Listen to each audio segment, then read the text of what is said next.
Today's episode brings headlines on Waymo's Robotaxi outage in San Francisco, Hyundai's teaser for its largest EV yet, recalls affecting Ford's F-150 Lightning and Mustang Mach-E, the strategy clash between gas trucks and electric Lightning models, and growing EV owner range anxiety concerns. Welcome back to Autonews Daily. I'm Leah Morgan. Let's dive into today's headlines. Hyundai teased what it calls the largest EV it has ever planned, and that simple announcement is already reshaping expectations. The teaser signals Hyundai's continued push into the high-volume, high-margin segments where size and capability matter to buyers and fleet operators alike.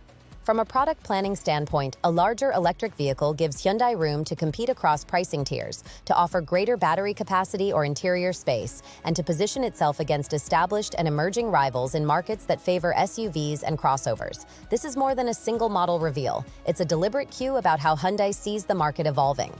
The automaker's move suggests confidence in infrastructure improvements and in consumer demand for larger EVs. For suppliers and dealers, a new large EV means adjustments in production logistics, charging compatibility, and sales training.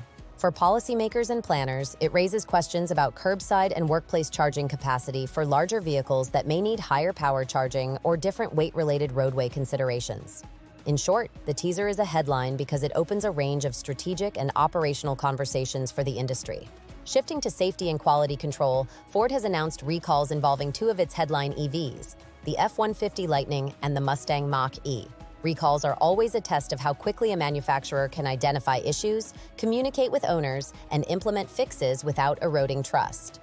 For the F-150 Lightning and Mach-E, both high-profile nameplates in Ford's electrified lineup, the stakes are particularly high because they represent the company's future-facing products. Recalls on EVs bring additional layers of complexity compared with internal combustion vehicles. Technicians must be trained for high-voltage systems, parts availability can be a bottleneck, and software updates often play a role in remediation. For fleet customers and individual owners, a recall can translate into downtime and uncertainty. Ford's response strategy will be watched closely by investors and consumers alike. Rapid, transparent fixes can preserve confidence, while delays or poor communication can magnify reputational damage. The broader industry also takes note, because recall patterns can influence regulatory scrutiny and insurance industry assessments of electric models. While we're on the topic of trucks and competition, there's a growing conversation about how traditional gas-powered pickup strategies from Ford and GM stack up against electric contenders like the Lightning. Legacy truck makers still rely on millions of gas-powered truck buyers who value towing, payload, and dealer networks. At the same time, EV versions are trying to win over those same customers with new features like instant torque, onboard power, and lower operating costs. That tension sets up a strategic chess match. Manufacturers of gas trucks may emphasize deep dealer coverage, proven towing capability, and decades of customer relationships. Electric truck teams will highlight total cost of ownership, unique utility features, and a different ownership experience centered around software updates and connected services. Both approaches require investment in charging, service training, and marketing. The outcome will be shaped not just by vehicle specs, but by how well each side addresses real-world use cases and the infrastructure that supports them. Expect product differentiation, competitive pricing moves, and targeted incentives as each company maneuvers for share in the truck market. Next, consumer sentiment continues to play a major role in EV adoption, and one of the persistent themes is range anxiety. Owners and potential buyers are still expressing concern about how far they can travel on a single charge, how reliable the network of chargers is, and what happens when they need to travel outside familiar routes. These concerns are not just emotional. They translate into purchase decisions and into policy demands for more robust charging networks. Addressing range anxiety requires work on multiple fronts. Automakers can improve battery efficiency and vehicle charging architecture, but the charging ecosystem needs to be denser, faster, and more predictable. Service reliability, payment simplicity, and clear wayfinding for chargers all matter. For businesses considering electrifying fleets, range planning and access to depot charging become central operational questions.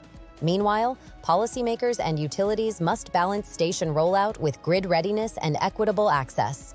The conversation about range anxiety is therefore as much infrastructure and planning as it is about battery chemistry, and progress will depend on coordinated actions across private and public sectors. If you enjoyed this episode, please like and subscribe. It helps us to keep bringing the news for you. Finally, our most followed story today concerns a high-profile outage that affected Waymo's Robotaxi operations in San Francisco.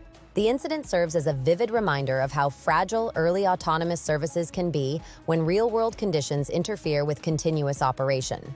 For cities and riders, an outage that disrupts robotaxi availability raises practical concerns about reliability, contingency plans, and the readiness of autonomous services for everyday transportation needs.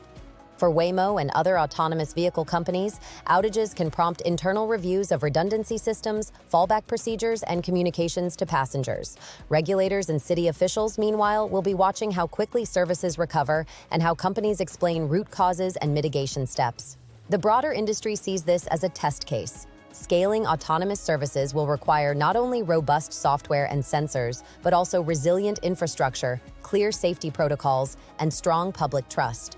In the near term, incidents like this are likely to slow some adoption while clarifying where investment and oversight must increase. That wraps up today's coverage. Thank you for listening. Your attention helps keep us focused on the stories that matter across the automotive industry. See you tomorrow.